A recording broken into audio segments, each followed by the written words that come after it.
भक्त के लिए महाकाल ने भस्म कर दिया काल को। महाकाल शिव की महिमा अपरंपार है। उन्हें प्रसन्न करने के लिए किसी खास प्रयास या पूजा पाठ की जरूरत नहीं होती, बल्कि सच्ची श्रद्धा और पूरे मन से किया गया प्रयास आपको भोलेनाथ की कृपा का पात्र बना सकता है।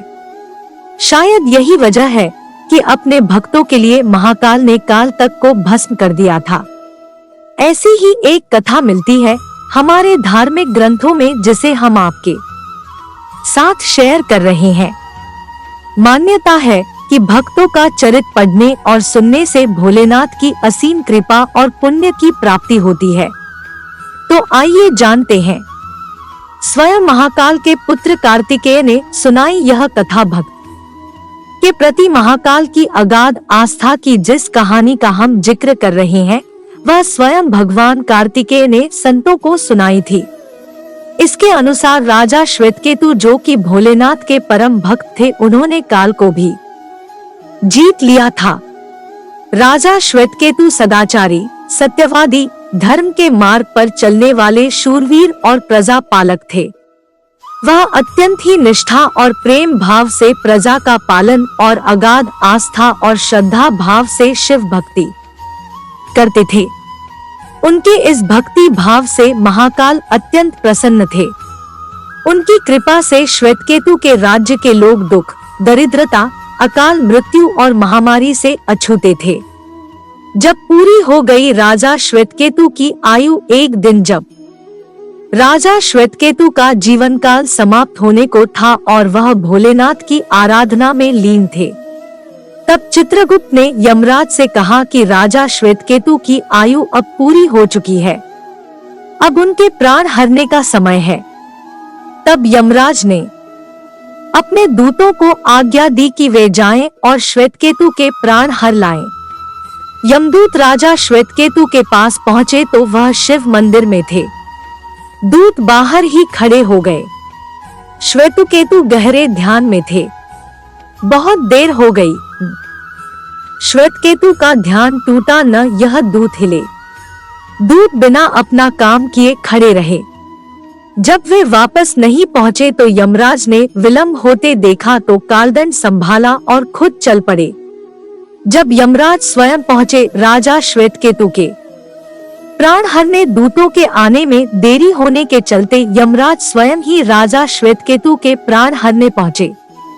लेकिन वहां उन्होंने देखा कि वह तो महादेव की साधना में लीन है।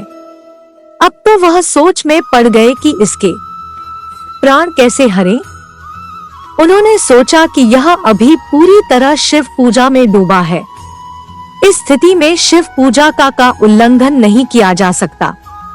तब वह भी बाहर ही खड़े हो गए। उधर जैसे ही काल को इसकी सूचना मिली तो उन्होंने तलवार निकाली और शिव मंदिर में जा घुसे। काल ने देखा कि राजा श्वेतकेतु अभी भी भगवान शिव के लिंग स्वरूप के सामने बैठे ध्यान मग्न है। वह झपटकर आगे बढ़ा और जैसे ही उसने राजा श्वेतकेतु का सिर काटने के लिए तलवार उठाई, शिव ने अपना तीसरा नेत्र खोलकर काल की ओर देखा। तब शिवजी के तीसरे नेत्र से ऐसे भस्म हुआ काल। भोलेनाथ का तीसरा नेत्र खुलते ही काल वहीं राजा श्वेतकेतु के सामने जलकर भस्म हो गया। थोड़ी देर बाद जब राजा श्वेतकेतु का ध्यान टूटा, उन्होंने अपनी आंखें खोली तो राख में बदल चुके काल को देखा। उन्हें चिंता हुई कि यह कौन है और क्या है। श्वेतकेतु ने भगवान शिव से पूछा, है भोलेनाथ, ये किसकी राख है? इसे किसने और क्यों जलाया?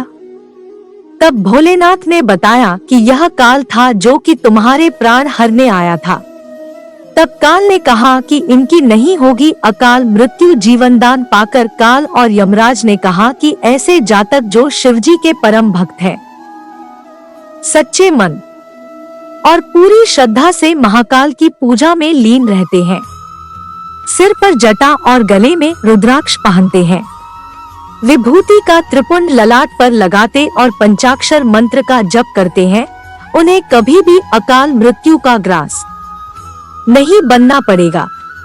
कथा के अनुसार इस आशीर्वाद के बाद श्वेतकेतु ने लंबे समय तक राज किया और फिर महाकाल की कृपा पाकर उनमें ही विलीन हो गए।